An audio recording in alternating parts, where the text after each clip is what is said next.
Hey everyone, good afternoon. It's Vicki Williams, Tennessee State Broker for Epic Realty. And every Friday I'm interviewing a top producing agent at Epic Realty from around the country, a power agent, meaning they do 24 or more deals a year or 10 million and more in volume. And today I'm super honored and excited to be interviewing Sheridan Cruz out of Abilene, Texas. Hi, Sheridan. Hi, how's everybody doing? We're doing great. Thank you so Good. much for agreeing to do this. And we know how busy you are. So to carve out time from your busy schedule to pour into agents that you've never met is really very kind and generous of you. So thank you so much for doing this Of today. course. Yeah, definitely. So before we get started, I just want to tell everybody a little bit about your background. So what did you do before real estate? How long have you been in real estate? Yes. Before real estate, I actually was going to be a pharmacist. And so I was going through school for that. And then also, I was a stay-at-home mom during that time. And then before that, I was in pharmaceutical sales. So I've always been in sales, and I also did a little bit of paralegal work. So a jack of all trades, but it's mainly been sales. But we just decided, my husband is a home builder. He just started during the time I was pregnant with Jet, our son, which he's turning 18 Monday, that it would be best that I would just, put pharmacy school on the back and then actually sell for him. That's all I wanted to do, was just sell for him. But things changed, and that's not how it went. It went crazy actually the first year. So it was quite amazing. And so looking back in that first year where you closed 24 deals approximately, what were some of the first things that you did that created momentum for you fast that a brand new agent could copy immediately? Well, and I understand, I did open houses, and I do think they're different from now than they were back then. I do see a little bit of a difference. I what started my business, I did an open house. I always had somebody with me. At that time, I had my husband with me, because I didn't understand that. See, I didn't know. I didn't know that I needed to get with a lender and build that team, because to me, I have two lenders that go with me that represent Sheridan Properties Group with Epic, right? Because I want them to be a mirror image in my beliefs and what I want to do, and also my relationships with my clients. And that's exactly how they treat them when they call. They answer their phones just like we do. I just want a reflection of the team all the way down. And so I didn't know that back then. And I would always take like my husband with me for safety. I just think, even back then and even especially today, that you just need to have that safety. And then from that first open house I gained 6 buyers, and that was huge. And what I did, I didn't follow them around. I just talked to them. I'm a very person. And so I just talked to them. I just built a relationship right away. It wasn't like, oh, here, let me show you the rooms. I mean, they're not there. They know they can walk through it. Let the people go do their thing. I didn't even have sign in sheets then or Yeah. anything like that. I just was like, hey, can I just have your phone number? And they would just give me their phone number, because we built a relationship. If you can make people laugh, if you can make people comfortable, they feel that within your soul. I mean, I do. And that's one at the end, that's body language book I was going to recommend. You have to Yeah. watch people's body languages and how they react. And that's even with open houses, if you're going to step that much further, because you can have all these different personalities, and your personality's over here. You've got to learn their body language to either, keep doing what you're doing or back off or stay kind of medium with them. So what should agents do at open houses to get business instead of just sitting there? What should they be doing? The time, what I've trained with Nicole is that if you want the neighbors to come through, we usually send out a postcard, or she door knocks and she lets them know we're doing a special open house for just the neighbors 30 minutes before, so you can come in at 1:30 to 2, and then you can do whatever you want and you can pick your neighbor. And so that's a good way for Nicole, because I don't do that. I don't do so many open houses, but that's a good way for her to gain listings. Or they're like, you know what? That agent, that one, Nicole Cruz or Sheridan Cruz, that agent over there, they let us come through. We built a relationship with her. I really like the way she did her open house. because neighbors, for some reason, they're always embarrassed to come in. They're always like, oh, I'm just the neighbor. I'm just looking. Well, no, we want you to come through. We want you to feel comfortable. We want everyone to feel comfortable. When we spoke yesterday, you told me that you've built your business on a deep relationship foundation, not just surface level follow up style. So, what are 2 to 3 things that you do to make clients feel genuinely cared for? And how can other agents do that? Oh gosh. Like just yesterday, my listing, she called me up and I just sat there and listened to her. She's like, you know what? I don't mean for you to be like my counselor or anything, but you really are helping me. I mean, care. I mean, really care. This is like the most expensive investment or sell that you're going to do with any human. I mean, with any family. This is huge. I mean, you've got to listen to your clients because maybe they're selling because of a divorce. Maybe they're selling because someone passed away. Maybe they're selling because they can't afford it. You need to find out what their why is, just like what your why is in your company, and find out what is really going on with this transaction. And you really need to listen to them and their concerns. And you can't just, oh, put a sign in the yard, I'm done. I will not, I don't like that. I communicate with my clients once a week on my listing side of it and my buyer side of it. And if you get a new construction home, don't just get the new construction home done. Go check on the house weekly. Go take pictures for them. They get so excited about it just because you've got that deal done, especially with a new construction home. You need to be there 100% and show them the progress of the home and tell them what direction it's going. And I communicate with them once a week. I like to be, if you read through all my reviews, everybody talks about, I've noticed, I kind of looked at that this morning. I notice it's really huge that you really need to know your market, of course, and you really need to know the go-to contractors. Not, I mean, sometimes I know that kind of scares some people, but you can recommend at least three. And that's something that's huge because they're lost. They don't know who a good HVAC company is to come and look at electrician and stuff like that. You needing to get to know your affiliates and understand, and also their reviews, because that's a reflection of you too. So, Great advice. So go the extra mile, be oh, boots on the ground always. Don't oh, just be a sitting behind your desk realtor, never. and have those connections for your clients so that you can be the expert in your field and that expert connector too. Love that.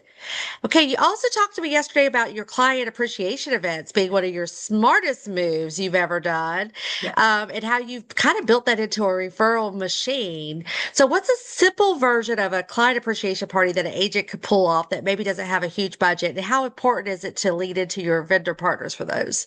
Yes, exactly. So, guys, I messed up for a very long time doing my client appreciation. I would save the money and use my own cash, which is fine. That's, good tax write off. But the reality of it is, you've got affiliates that are willing to help you out. I go and talk to the title companies that I close with.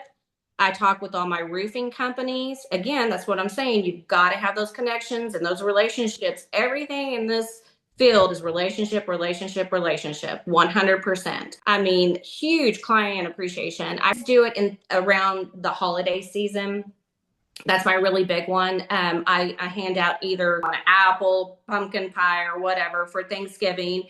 And then we combine Christmas. And then I hire Santa and Mrs. Claus. I hire a professional photographer. I hire all this food coming in. My really good friend owns Tapioca. She brings all her tea in. It's a huge event. And we also, I know this is kind of goofy, but it actually works. I buy those Ready Whip cans, and I say, if you whip me up a referral, they want that Ready Whip. I'll give you a free Ready. Say that 10 times fast. Ready Whip can, and so, oh my gosh, that makes my January month huge. I get so many referrals from that, and then I send those photos. Pretty much all my clients use them as their Christmas cards, because, and guess what? They do. They're like, oh my God, where did you get that wonderful pic of you and your family? They're like, my realtor, Sheridan Cruz. She did that. They're like, your realtor? They're like, oh my gosh. People love to get their kids taken pictures of with Santa and Mrs. Claus. It is a huge event for me. It really starts off my next year. So a lot of agents hear systems, the word systems. You got to have good systems. You got to have good structure. You got to be a structure robot. And you really haven't done that. You admitted, you said, Vicky, I can't talk about structures or systems because I have my own rhythms and habits. But you do have some non-negotiables that you do each week, like speaking to your sellers and your buyers every single week. What are some other non-negotiables you have that may not look like a system, but it is for you? Well, I mean, right here, I know this is old school. This, you do whatever you want, do it digitally, calendar. I'm old school. I have to write it down. I write it in pencil every Sunday. And sometimes, guys, I mean, I'm not sitting here go, I do this every Sunday. Sometimes I mess up and I don't do it. We're human. We get involved with our family. We have a barbecue. We chill. I mean, I get it. I'm not saying that I'm perfect, but I try my dangest to sit there. I write on Sundays what I'm going to do for the week and what is non-negotiable. And my son's about to graduate. He comes first right now. That's what's coming first for me. So I look at Jet first. I put all of that down. That is a huge thing for me right now. And then after that, I look at all of my clients that I have going on. I look at my board I have up here. I start there and write there things down. You've got, if it's not in your calendar, it's just not going to happen. It's just not going to, because I've accidentally not put something in there and I'm like, oh my gosh, I cannot believe I forgot that. I'm like, because we get so busy and we forget things. And I know a lot of agents, and I'm not knocking that. It's not me. I'm not the one that's going to get up at 5 o'clock in the morning. I don't do that. I just can't. I've tried it. I'm more of a night person than a morning person. So you've got to do what rhythm does best for you. And don't, yes, listen to people that influence you, and listen to their systems and what they can do. But don't beat yourself up if you're not the agent that gets up at 4 o'clock in the morning, or if you are, that's okay. You've got to do what's best for you and your rhythm, and what can bring you business. We talked yesterday, Sharon, and I asked you, I said, you've been in the business a long time now. And you've seen agents come in and go out just like I have. And they may come in with the big bright eyes and all the ambition in the world, but they don't make it. And when I asked you why you thought that was, you said you think a lot of agents fail because they put the money before the people. Tell me what that looks like in real life, and what shift does an agent need to make if they want their clients to trust them and work with them? Never look at the commission. I don't think that's right. I mean, yes, we've got to make money. I get it. Don't focus on that, because again, our goal is to take care of our clients that are needing to sell their home. You recommended Robbie Johnson's 75-day challenge because it creates consistency and accountability. Can you tell us about that challenge and share a little bit about that with everyone on the call? Yes, absolutely. And we have a link for y'all. I'm good at a lot of things, but not tech. So that's why I sent it to you. I'll To put it put up in there. the Okay. I'll put it in the chat box while you're Okay, cool. talking. I asked Robbie if we could do that, and so we have a link for you guys. I highly recommend it. I've done it 2 times with 2 different team members on my team, just to show them that I can do it with them. It's really great because it talks you through 75 days to get your business started. So if you're brand new, even if you're not brand new, and if you're feeling like, oh my gosh, I don't know what to do. I did it with Emma and Nicole, and it did help me go, oh, dang, I forgot to do that. You know what I'm saying? And so it really helps you get started. And of course, you're not in business until you have a database. I mean, if you don't have a database, and that's how it starts out, you're not in business. Even if it's like 5 people, you need to at least get a database started so you're in business. And so it's a really good program. It takes you from doing your well, first off, you got to have an office environment, make that, then your database, and then it tells you what to do weekly and daily, like tasks. And I highly recommend it for anyone, even seasoned agents. It just kind of reminds you about, yeah, I need to get back into that rhythm again. So, When you say office environment, we work at home. So when mhm, you say office environment, it's getting dressed for work. It's mhm, finding a place that will be your office for the day and really putting your mindset in I'm at work mode, mhm. Yes, ma'am. closing out distractions and being at work. And that's Yes. hard for a cloud-based brokerage for us to be able to do that. I have animals and kids and grandkids and husbands that are coming in and out all day, every day, but we have to be able to find that time to focus on our business if we want to be successful. Mhm. So, Sheridan, last two questions, then we're going to open up for anybody that maybe has some questions or want to go deeper with you. You're consistently closing a lot of deals a year and you're a power agent. So that's amazing. Congratulations again on that. Who inspires you? Is there a specific person that mentors you, or do you read a certain book or listen to a certain podcast? I know you mentioned the body language book. What is that? I wrote it down. It says How to Read Any Body Language by Kristen Ray Evans. Any of them, really, honestly, guys. I think if you're new in sales, or even if you want to learn about it more, I would definitely check into books or a podcast reading people's body language, because I think that's really huge in sales. And also Atomic Habits by James Clear.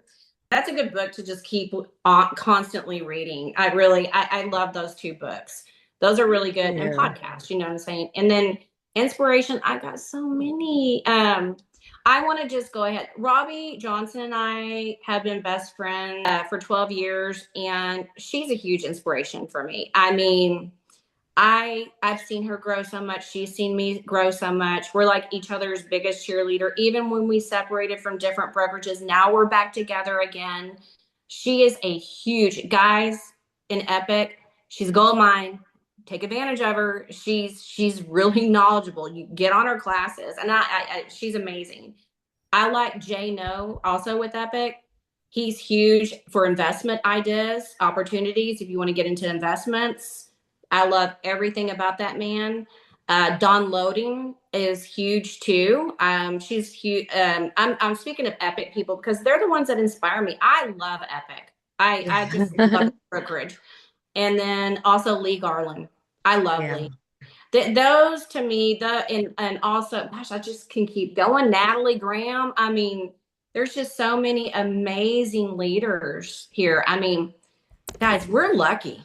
This Epic. This brokerage is huge. I love it. I'm happy. My sister and I say all the time that in the 2 years we've been at Epic, the first name you mentioned was Robbie Lynn Johnson. The 2 years we've been at Epic, we have grown so much personally and professionally than we have in the 10 plus years at our previous brokerages. Yes. This company is something different. There's something special about the people at this company and how much they're willing to pour into each other. They say that other brokerages have a collaborative spirit, a collaborative mindset, but not like here. It's totally different. So we are very blessed. Okay, last question, Sheridan. What does your next level up move look like, and how do you plan to get there?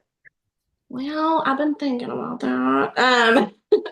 I do love sales. I do, because I love people so much. But Robbie knows this too, and Carrie and Nicole that are on the call. I really want to do coaching and motivational and like inspire people. And so I don't know. That's just what I want to do, and that's what I'm focusing on. So when I saw that this came through, I'm like, oh, ooh, I want to do this. I want to help people. I really do. I want to see. I love seeing agent success.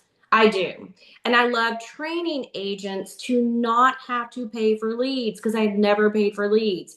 It's there. Money is there, and that's one of the biggest classes I would love to train on. And Robbie and I've been talking about that. So For me, Sheridan, I tell you, I see a lot of agents come and go. I've been in this industry a long time. I've been a team leader, now the state broker for Tennessee. So I've seen a lot.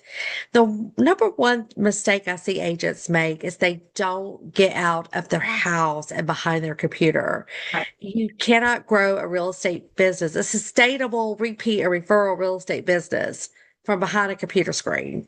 You've got to stop training to death. You've got to stop watching videos to death. You've got to get out and get in front of people and build relationships, whether that's open houses, networking groups, going to model homes and talking to builder reps, whatever you got to do to get out and talk to people, just get out. I heard a great advice last week on a call to get on Meetup. Just get on Meetup and join Meetup groups and get out and just meet people. If you don't have a sphere, create a sphere. There's just, you've got to have people to have a business.